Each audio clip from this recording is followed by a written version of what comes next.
Magandang araw sa atin mga kalingap. Mga kalingap, may update po tayo kay Dara.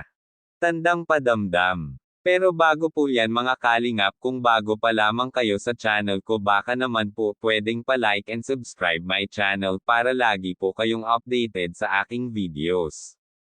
At huwag din po natin kalimutan mga kalingap na pakisuportahan ang ama ng kalingap na si Val Santos Matubang at Kalingap Rob Matubang, pati na rin ang viewers at reactioners. Maraming salamat po. Mga kalingap, mabait, mapagmahal, at maaalahanan talaga na anak ito si Dara dahil hindi pa rin niya ito nakakalimutan ang kanyang tatay. Binilhan niya ang kanyang tatay ng special na pasalubong at mga damit.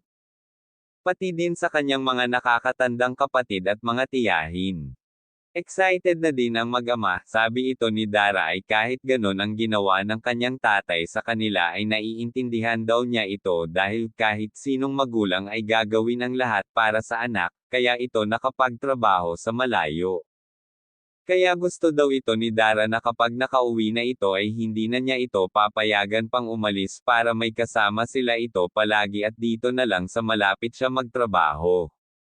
Kaya sabi ni Dara ay mahal na mahal pa rin niya ang kanyang tatay dahil siya na lang ang nag-iisang magulang na naiwan para sa kanila at sobrang hirap daw ng walang magulang, kaya pinilit niyang kinaya ang naging magulang sa kanyang nakakabatang kapatid na si Bea.